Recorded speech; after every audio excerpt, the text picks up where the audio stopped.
You're listening to Frankly Speaking Sports with Larry Frank on Northeast Streaming Sports.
Good evening, ladies and gentlemen, and welcome to another episode of Bullseye on this beautiful Tuesday night.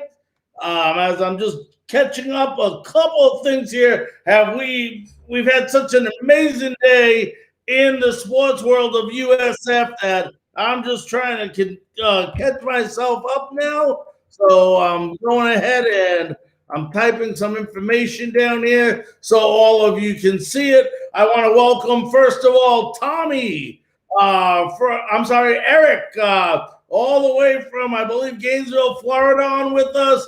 Believe me, we got an incredible show with you tonight.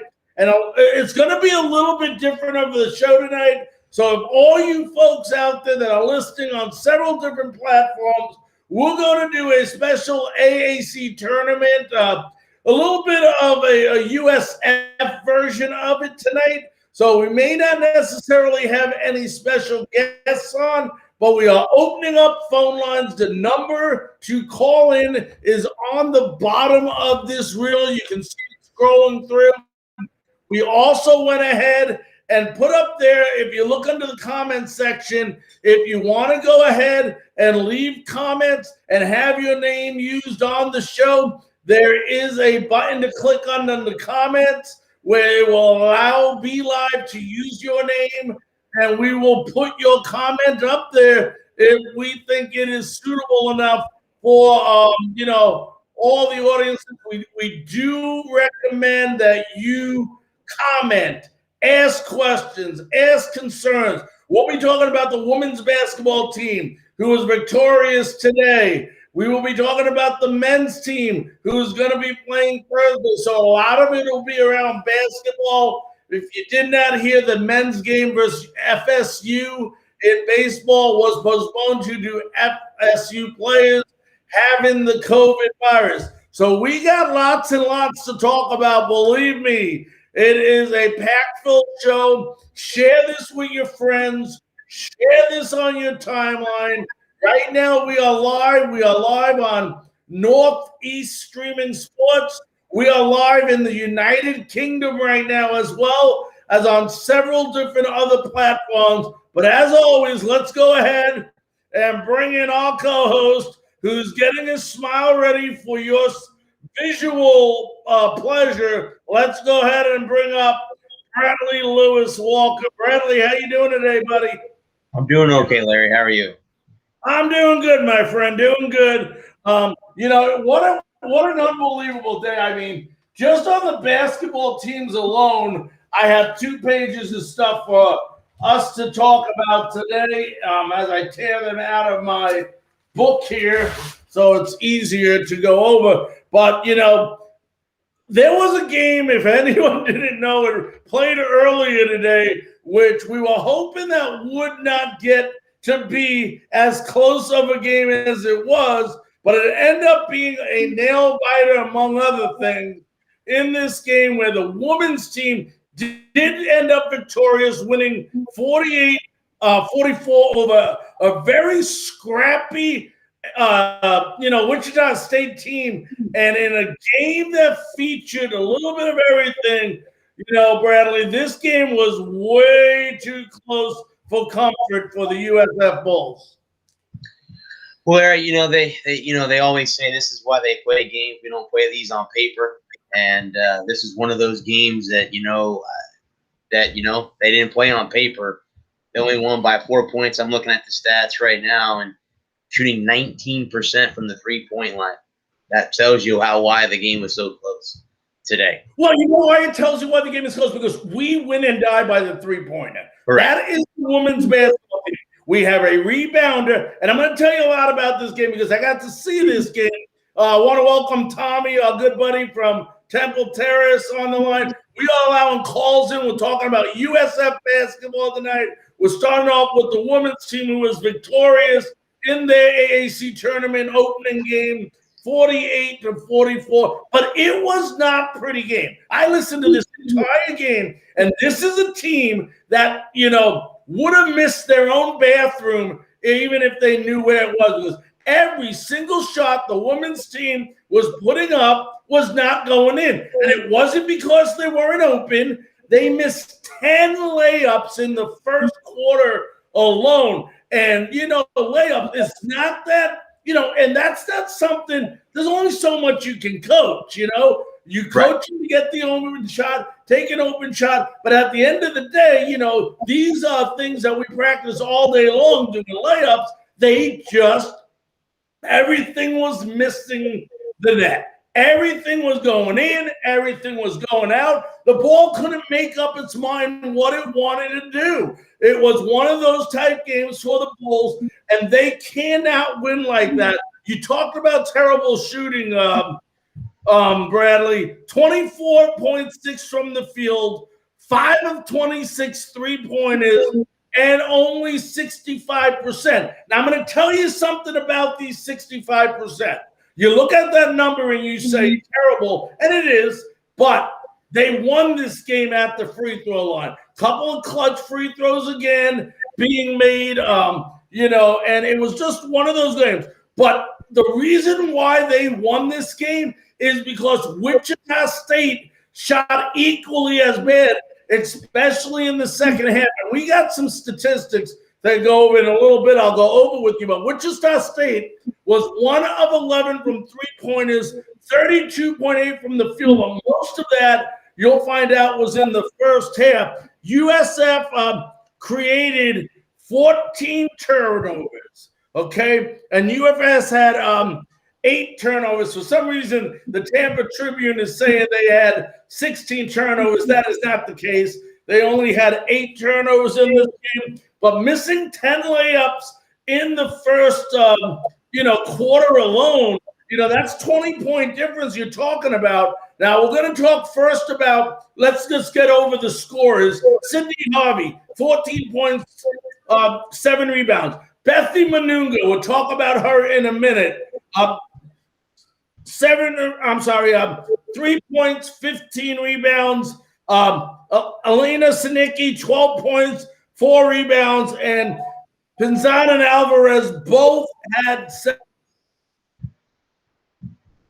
points. Thing down this game, what really happened here is the key piece for them winning this game today was Bethy Manunga. You see 3 points, you go, only 3 points.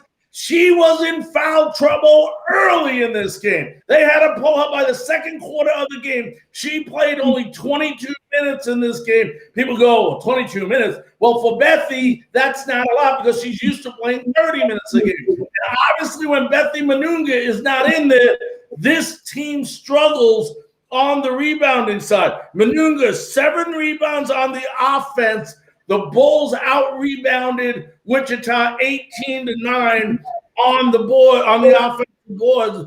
But the difference in this game came on the second chance points, Bradley, 14-5.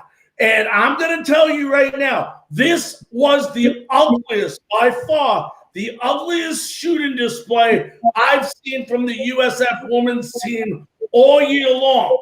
And I look at that and say, maybe that's a good thing. Get it out of your system because it gets tougher tomorrow night, which they play at 5:30 p.m.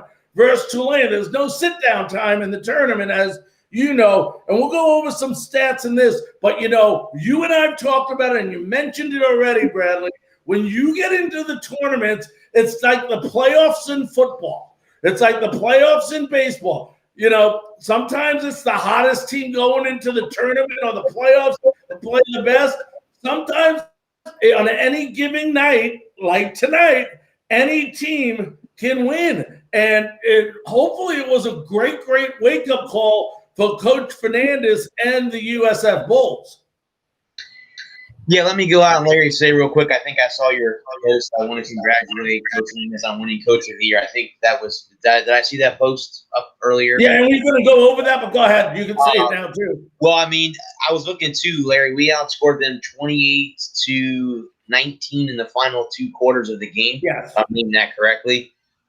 Yeah, I mean, I'm going to say this, Larry. I think this is a good thing.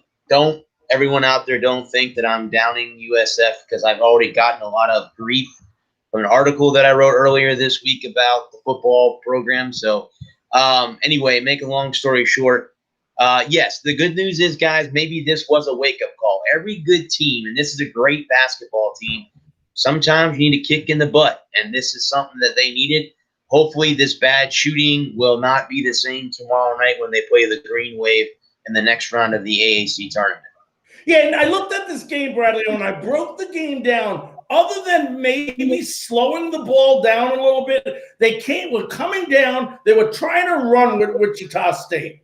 And Wichita State was missing a lot of shots, obviously. But when they ran down, they took some shots that weren't necessarily what I would call the best shot. They were open shots, no doubt about it, but they weren't the best possible shot. You get so much time, whatever it is in college basketball now, 20 seconds to go ahead and, pass the ball around, to go ahead and get the best opportunity. I felt they could have slowed it down at a couple of those instances to try to get the momentum back. But this was just a case, Bradley, of them not hitting. Everything you can coach them about getting the open shot, take the open shot when you get it. You get a nice, easy layup, put it in. Those things were happening in the game. The only part that wasn't was the execution of the basket, which is obviously the most important part in this game. But I want to just give you some statistics. First quarter, as you know, in women's basketball, they play by quarters, not by, it's first half, second half, but it's first quarter, second quarter, third quarter. The USF Bulls shot 4 of 19 in the first quarter alone. Only made 4 shots out of 19 attempts, 2 of 9 from three-pointers. That was the first. The second quarter, it didn't get better, Bradley. 3 of 16, 18% shooting, 2 of 6 three-pointers, okay? Free throws, 100%, 2 of 2.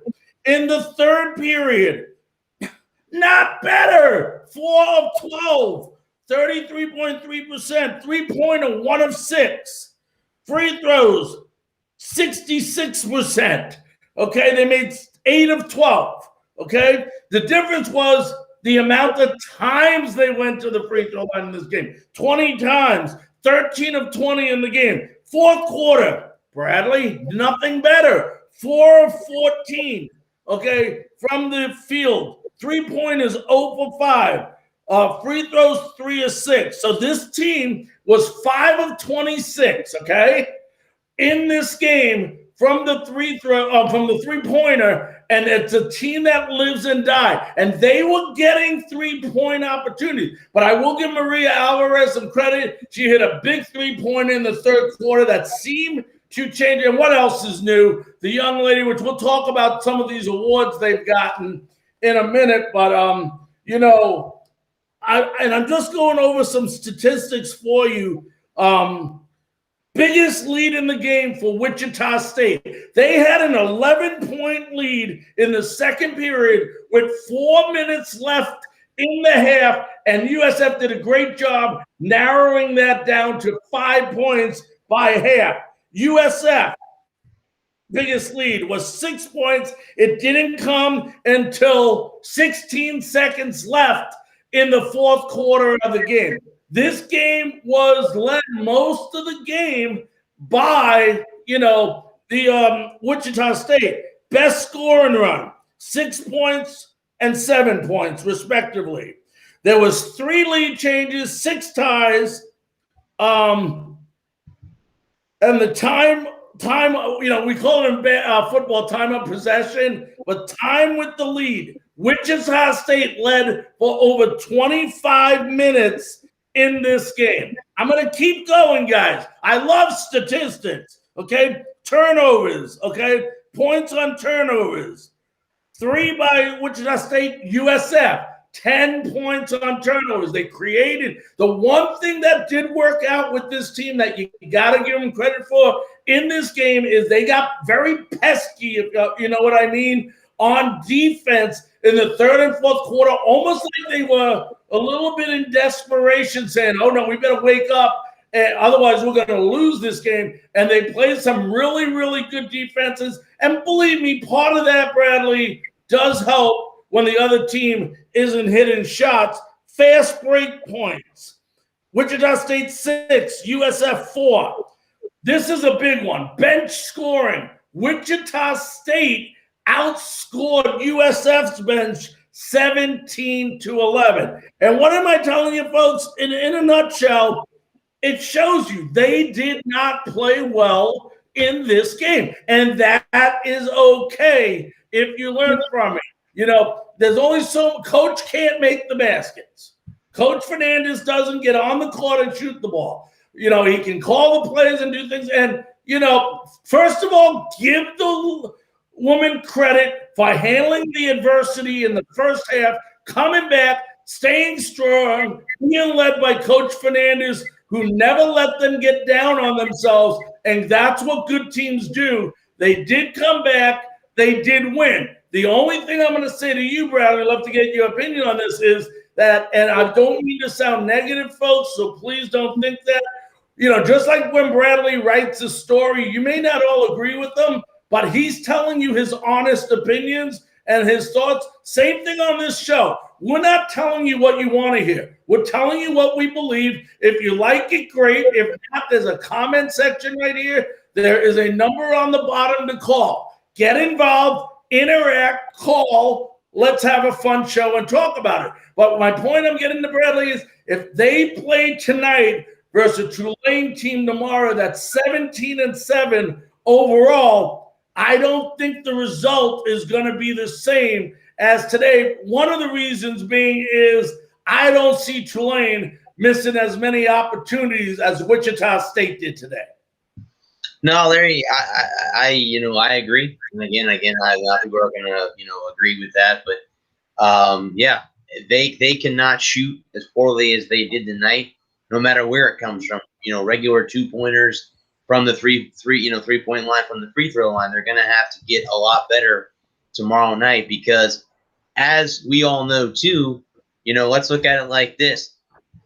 Ladies and gentlemen, it's only going to get harder. This is the tournament time. This is where you're going to get seeded come the big tournament coming up later this month. So if they can win this, they're going to be a high seed come the Women's March Madness. If they lose early, they're going to get penciled in the middle of the pack, and it's going to be a lot harder to get to the big game, get to the Final Four, to be one of those elite teams that gets to the big dance. So, yeah, like I said, I don't know if Coach Fernandez, I'm not sure what he told them.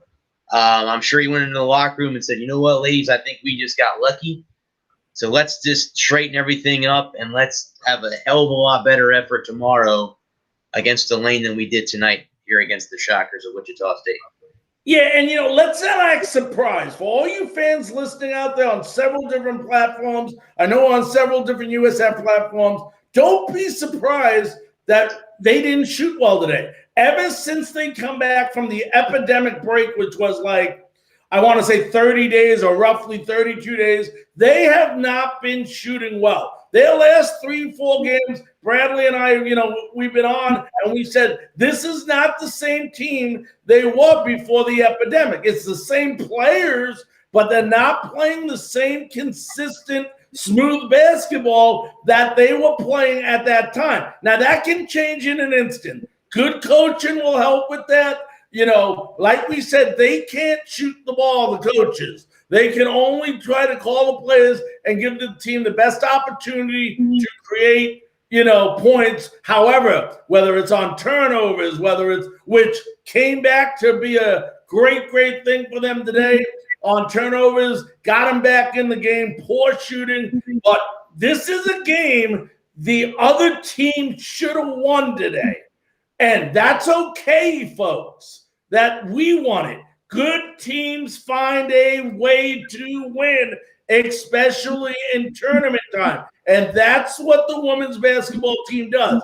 Now they got to learn for it. They can go back in the locker room, go home, get a good night's sleep. Well, not home, but, in Texas, get a good night rest. And they know tomorrow that when they come back, they are not going to play. There is no way in heck you can play a worse offensive game than you played today. And that's good for the USF Bulls because that means we're only going to see something happening better. Now, Bradley, as this is like we said, tomorrow night's going to be a little different. The one thing usually about an AAC tournament, just like March Madness, in case there's a couple of upsets like we almost had today, the teams are only getting better. Your competition is getting better.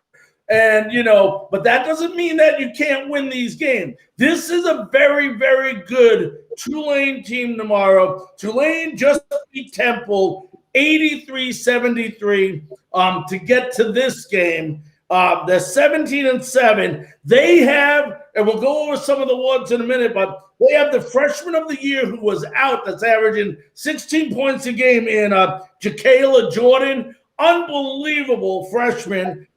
Tulane in this game, and this is where the difference is. I was talking about the difference between playing better teams. Tulane won this game by shooting 50% from the field, 82% from the free throw line, and almost 40%, I think it was 38% three-pointers, okay? That is something right there that is a winning formula. Those numbers don't lose many games unless your defense is just atrocious.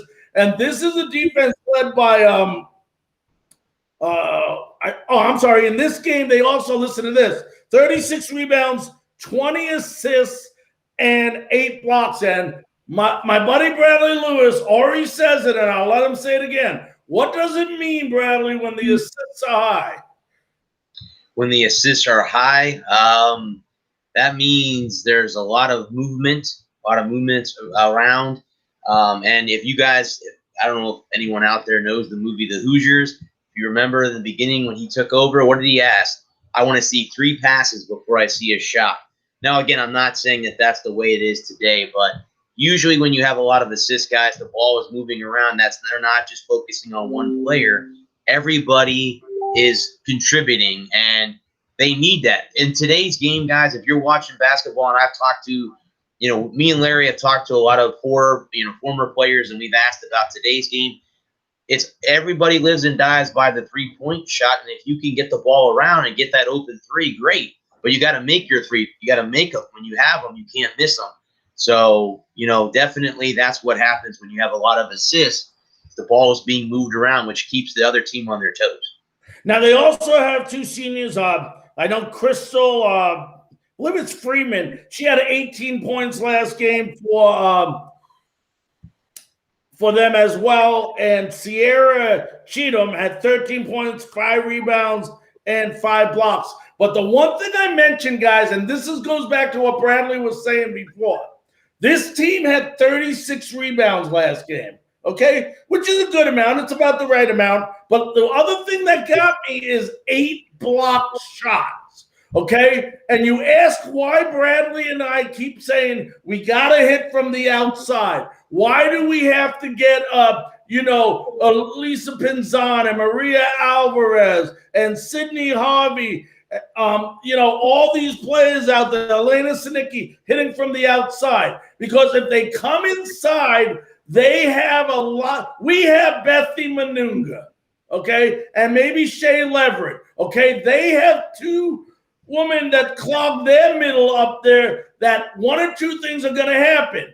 You're going to get blocked or you're going to get fouled, okay? And if you're not shooting well from the foul line, it doesn't do any good to get fouled because you're only shooting 60%, which goes back to the outside shot, which comes between the long 2-pointers and the 3-pointers. And Bradley, I will tell you right now, in this game tomorrow, it will come down to the success of the outside shooting on whether the women's basketball team wins or does not win this game.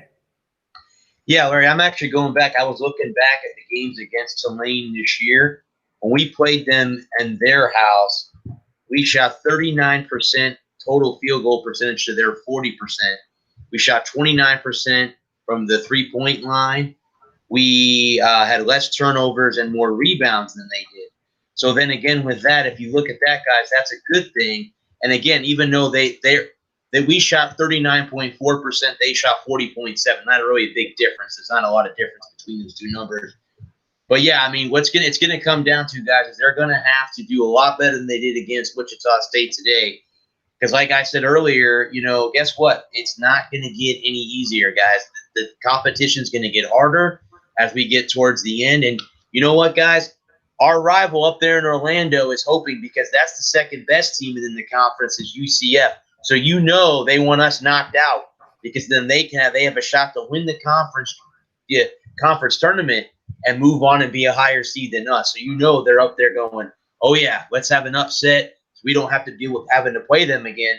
In the second game, it was really no better either, Larry. We only shot 38% in the second game against Tulane. So they're going to have to get a little bit better shooting percentage against Tulane tomorrow if they're going to win tomorrow night. And the big factor is going to be what we missed today for 8 minutes. It's called Bethy Manunga, okay? Yes. Without Bethy playing in this game, it was hard for us to compete. It was hard down low. I mean, there was so many missed shots. It was hard inside. And the only other way you get to possibly beat them tomorrow is, for some reason, if Bethy Manunga starts off strong inside and creates a couple of fouls on the other team, that's going to open up a lot of stuff for Bethy to have a career day maybe in rebounds tomorrow night. But you cannot win this game if Bethy gets 3 fouls in the first quarter and she has to be out, the rest of the game until the fourth quarter because of foul trouble. It's just too difficult for that. You don't play as physical and as determined when you only have 1 foul and you're out of the game. So it's a completely different mentality of the way you play the game with 4 fouls or 2 fouls on you. And, it will come down. This is my prediction in this game. We're going to have to hit by hitting on the outside perimeter. The Pinzons and the Sinicki, who is a great scorer. By them hitting, it opens up the inside game because people are pushing out now to go ahead and play defense on these guards. And I think that's one of the things that can happen when you start scoring from outside. That'll give Bethy Manunga and Leverett some opportunities inside. But you got to create that inside game by hitting those outside shots. There was no praying, of us scoring inside today because, they kept saying, go ahead, take it. You're not hitting it. Go ahead, take it. You're not hitting it. They knew you weren't going to hit those shots. But there's a different mentality when you start hitting those shots more consistently in this game. And also, this Tulane team, Lisa Stockton is an unbelievable coach, and she's going to become and have these ladies ready to play in this game tomorrow. Now, Bradley, you were talking about, I'm looking at messages real quick.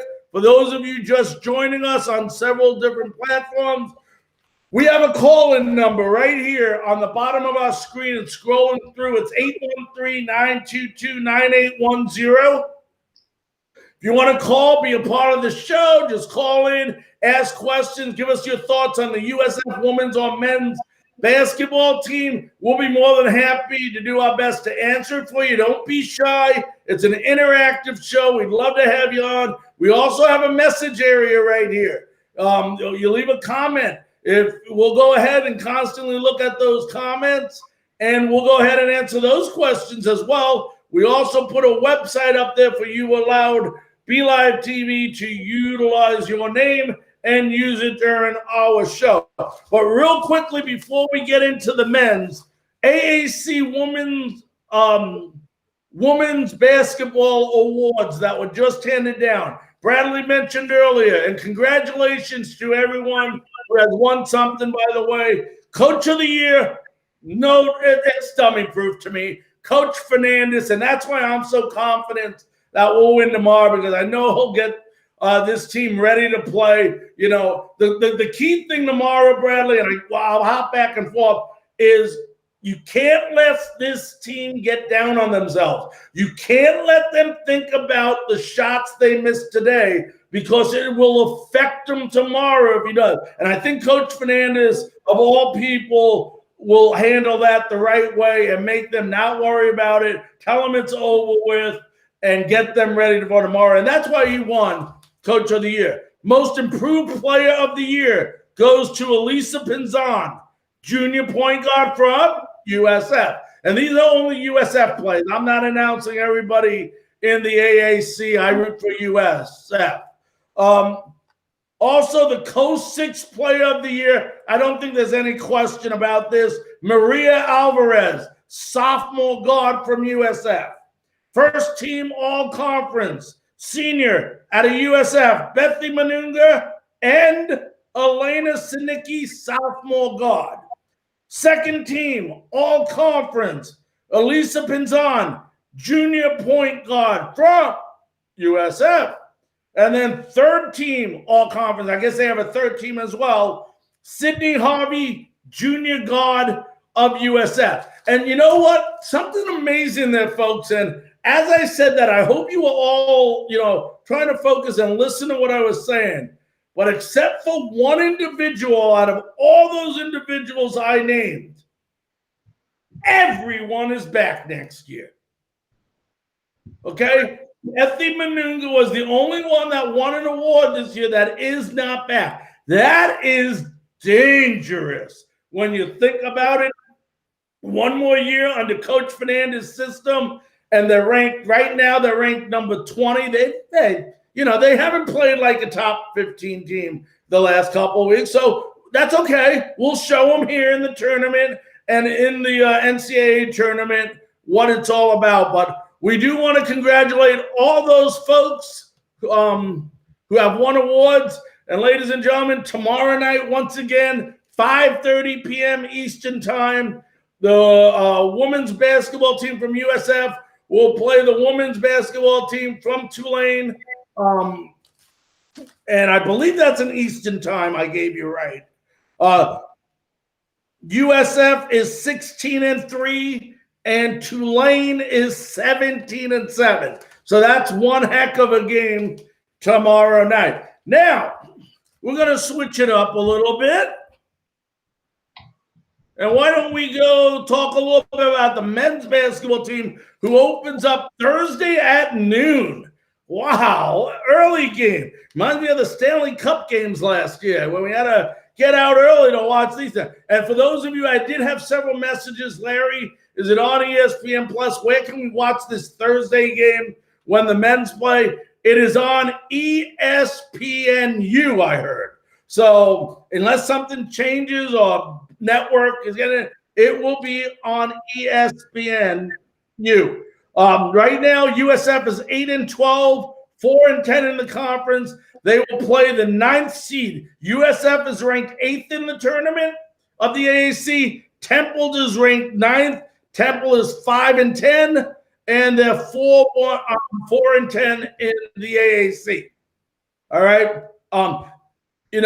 And I'll tell you what they need, Bradley. This is a team we got to watch all year.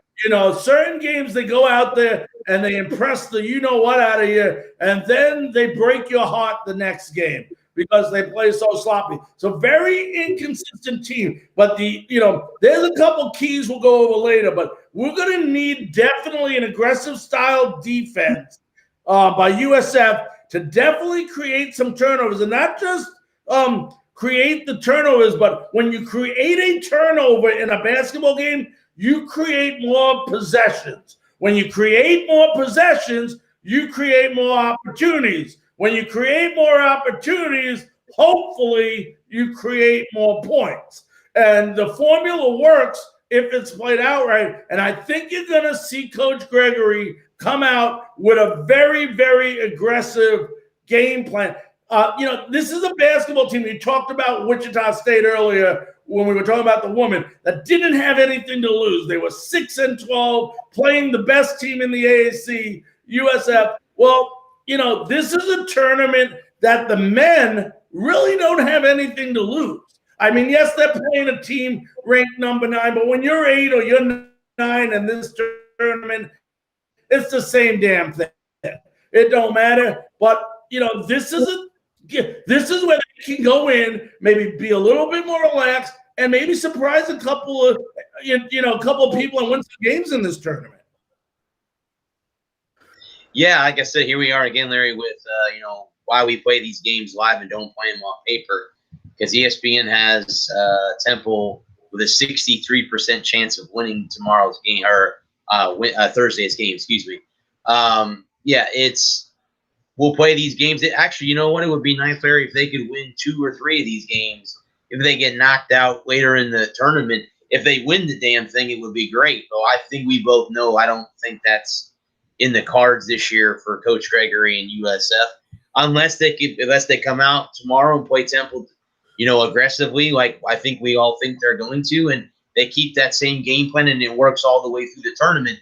It would be awesome to see both the men's and women's team both win their conference tournaments. It would be great.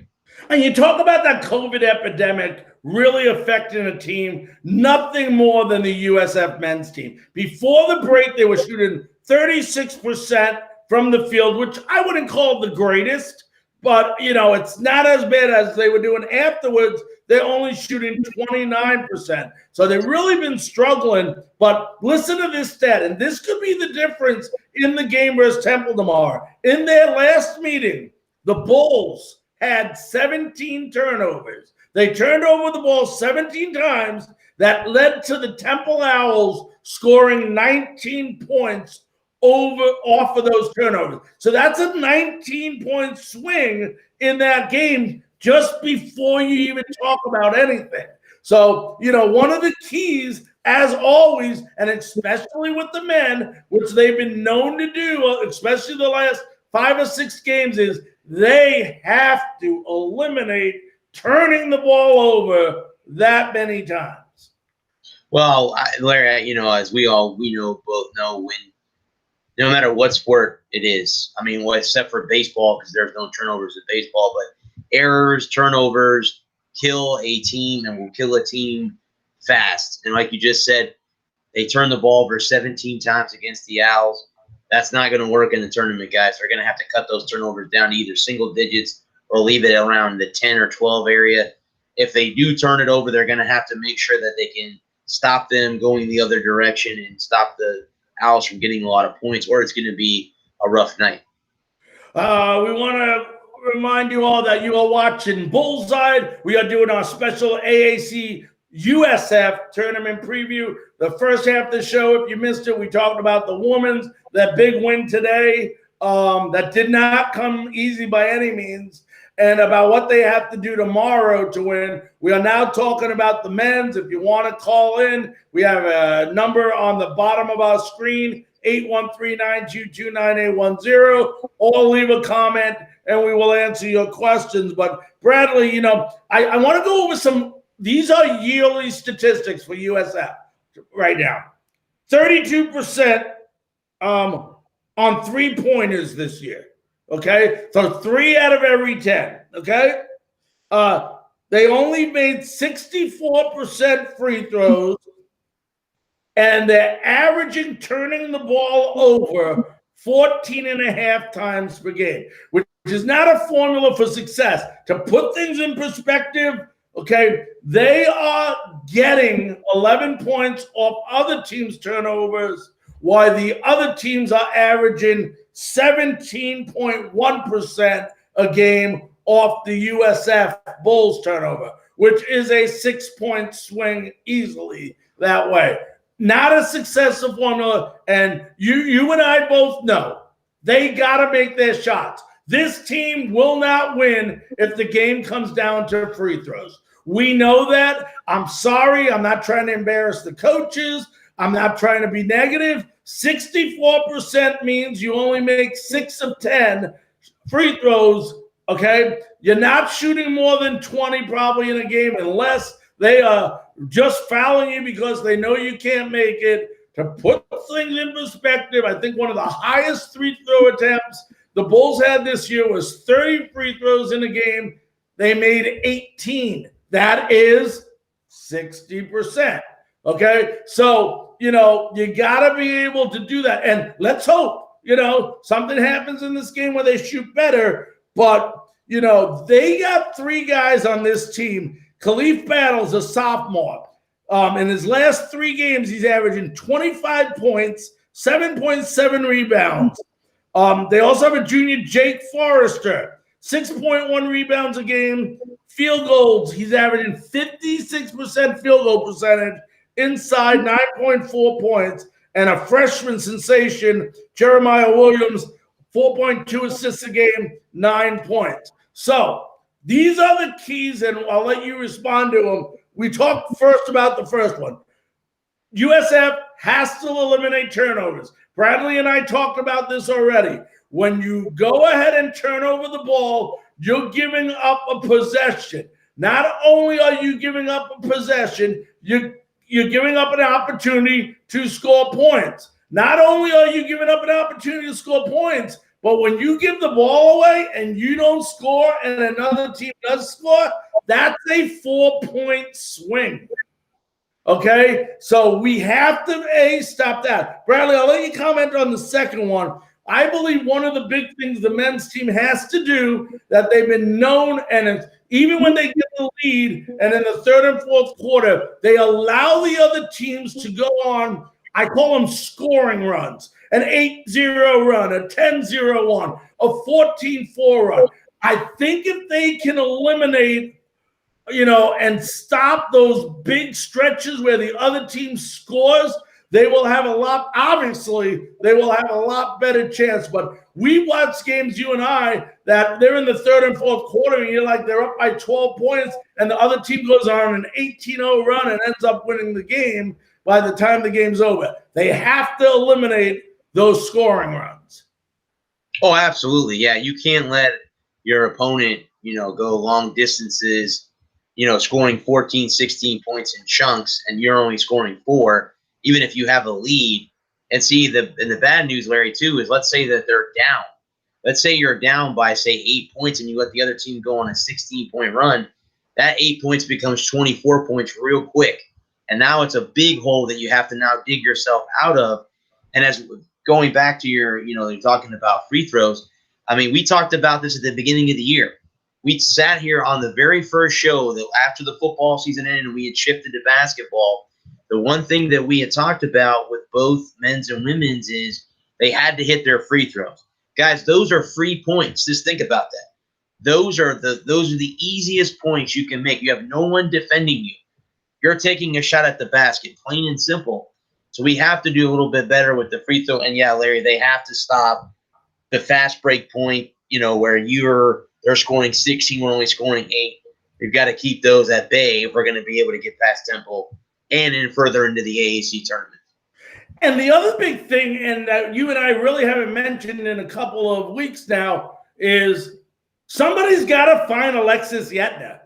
Correct. He's been unheard of.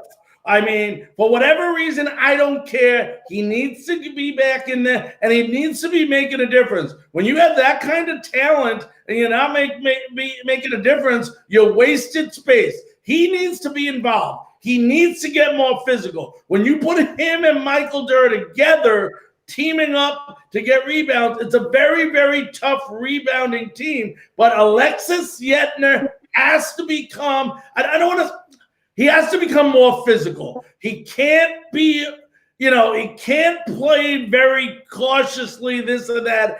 Don't worry about fouls. That's what the coach is about. Get out there, play physical, hit people, pick up a foul if you have to, but show them that you're not going to take any crap out there. And if you come my way, you're going to hit me when you go to the basket. And there's nothing more intimidating when a guy tries to drive the lane and ends up with a charging call because a big beast is standing in the middle and they either block his shot or, do that. And Yetna has the ability.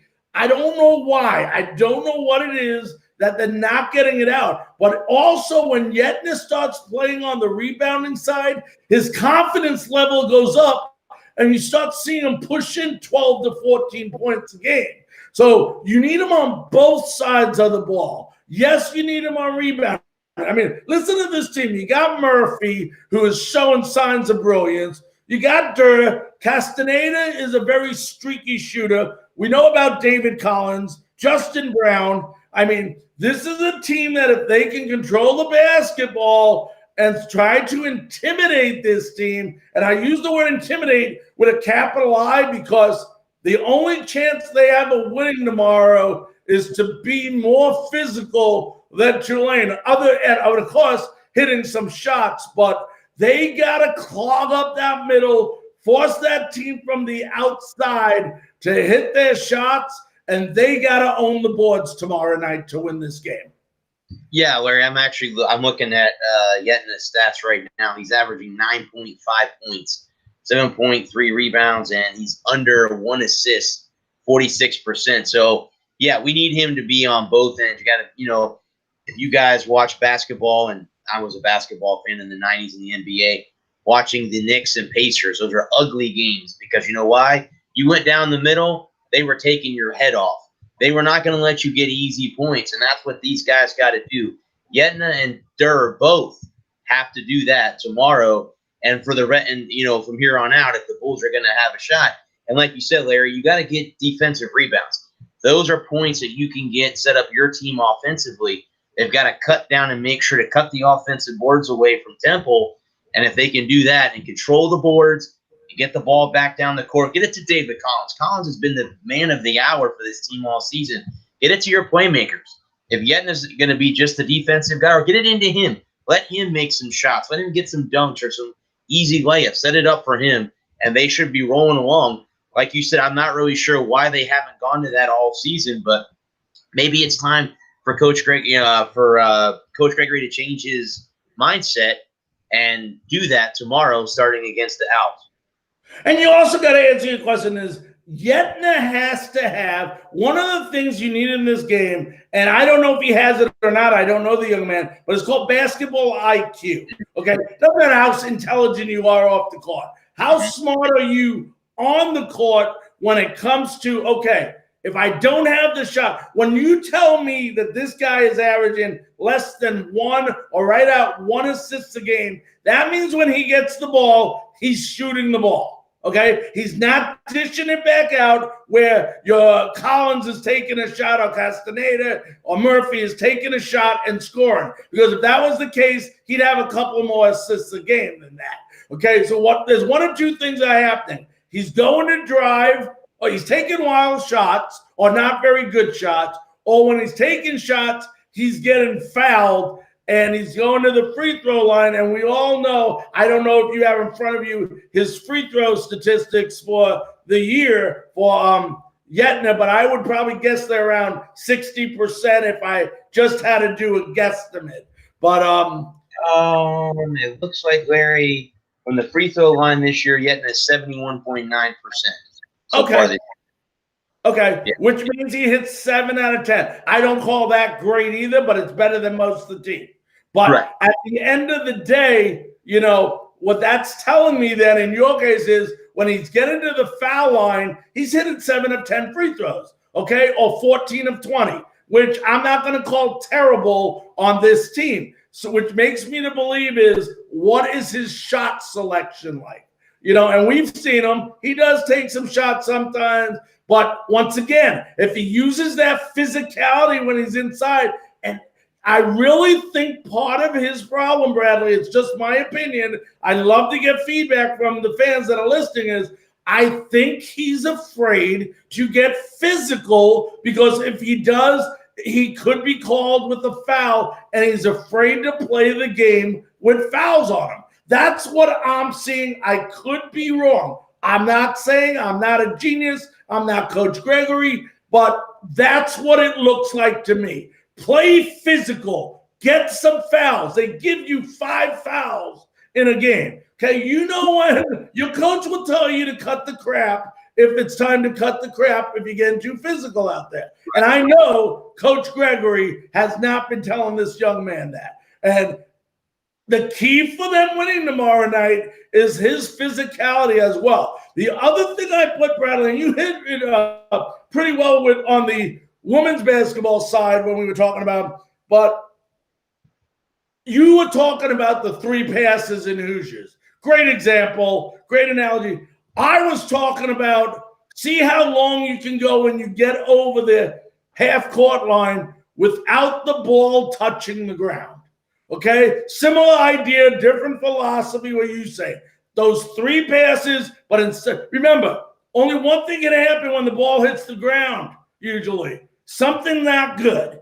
Okay, right. Because you have more control when the ball is in your hand than when you are bouncing it on a hardwood floor. It's just common sense. You pass the ball around 3 times at least. And by passing the ball, it's not just back and forth. It's side to side. Go around the perimeter. And what you do to a defense when you start passing the ball around from side to side on top of the perimeter, you tire out the defense, especially if they're playing a man-to-man because the guys have to move all around or zone. They got to move around. You start creating them. They start getting tired. And what's worse, when you bang the 2 or 3 in and swish it after you pass the ball around, now they're tired and frustrated. So you add that formula together, and it's a formula for success.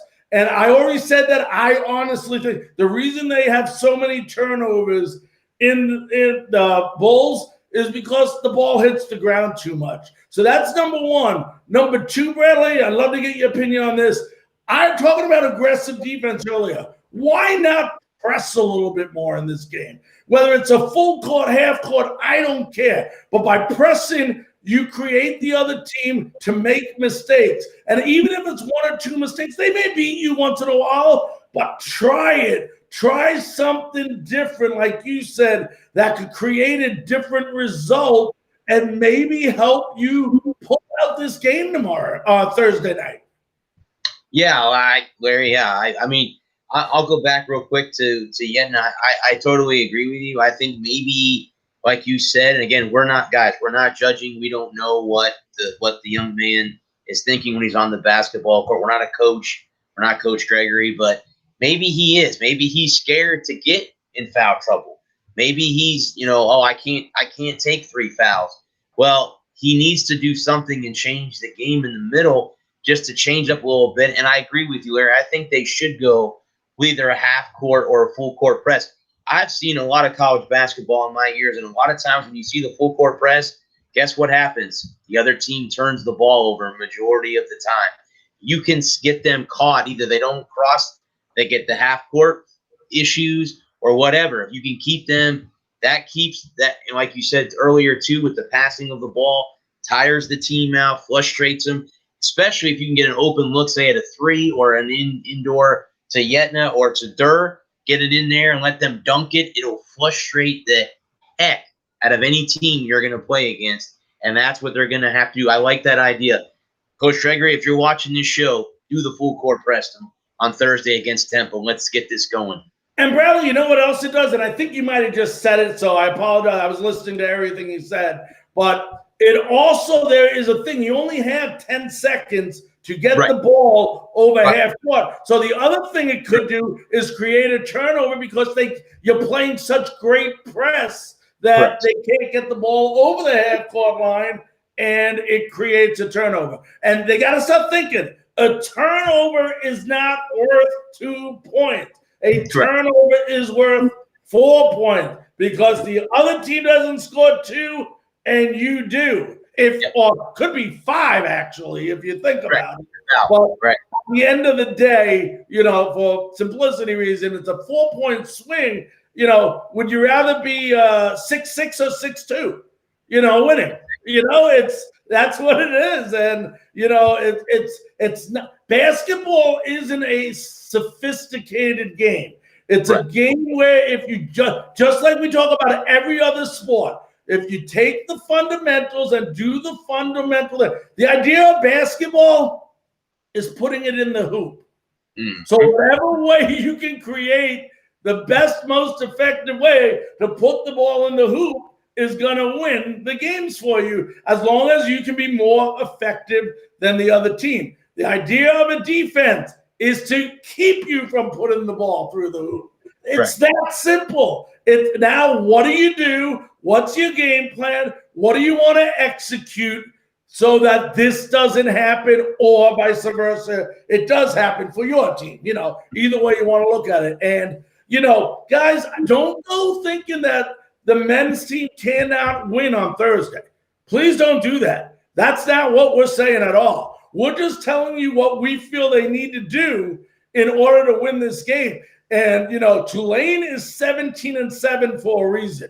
Okay? They played pretty much, they have, except for I think 2 games, the same schedule that we played this year in the AAC. So they're playing the same teams. Hey, what you got to remember is we say it in SEC, and I hate to do that and compare because I know you folks don't like that, but in SEC we say any SEC matchup is always a great matchup. It don't matter who is playing who. If it's SEC football, it's awesome. Well, the same thing we got to start thinking with the AAC.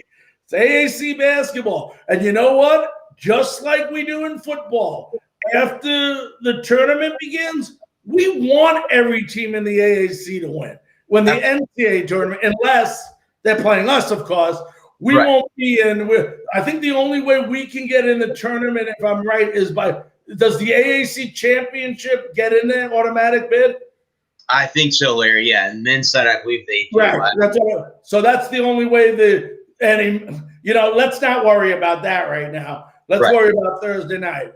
But ladies and gentlemen, believe it or not, all we did tonight was talk men's basketball and women's basketball, and we're out of time. I mean, so one of the reasons for not the interview is when I found out the game was today, I didn't realize we'd be talking that long. I wanted to get somebody on from Tulane, and I wanted to get somebody on Thursday for Temple, but it was too quick of a notice for us to be able to do that tonight with the turnaround time, because remember, the women had a bye in their tournament. So they ended up starting today. The men start Thursday. So it's just, it's tough to get people on a one-day notice. So I was going to try to do it, but then when I saw it, I'm like, there's a lot to talk about. We didn't even talk about the men's baseball, the great walk-off win on the home run by Butcher to give them their 7th straight win. We had tennis players running awards this week. Women's soccer team, Bradley, another great performance. They're just playing outstanding right now. I think 4 shutouts in a row or something. They're just everybody in the spring athletics. We haven't forgotten you, but it's AAC tournament time. So just like during football takes precedent, basketball, we're going to get to you. We're not going to forget you. Bradley and I know you're out there. And, I'm going to be honest with you. Hopefully next week we're still talking about basketball because that means our teams are doing well, and that's what we're hoping for. But once again, we want to first of all, congratulate the women's basketball team for their win today. Whether it was easy or not, it doesn't matter. In the record book, it goes as a win. We want to also wish them the best of luck tomorrow versus Tulane. And then, of course, if they win tomorrow night, I believe the championship game is the following night, Thursday night. I'm almost positive that it would be Thursday night, but I'll keep you posted on that. Bradley and I on Bullseye will drop a line somewhere. And then on Thursday night, of course, Coach Gregory and the men's basketball team, we want to wish you the best of luck, as well as all the other sports that are playing this week. Baseball, we know FSU players. I don't know how many games you had with them, but a couple of FSU players are now in the COVID protocol. I don't know when the protocols are going to end. I don't know. We're hoping hopefully by fall, but that's another story for another day. Hopefully you get back to playing and all the other sports. Good luck. Another week is gone. The great thing about next week is I believe it's St. Patrick's Day. The next day, or it's Wednesday. Wednesday is St. Patrick's Day. The day before, yep. I mix up Tuesdays and Wednesdays. So, folks, we're almost halfway through the month of March already. So until next week on Bullseye, we all want to thank you very much for tuning in. Let me see if I can find my horns here. Oh, there they went. All right, there they go. I want to wish you all a very safe week and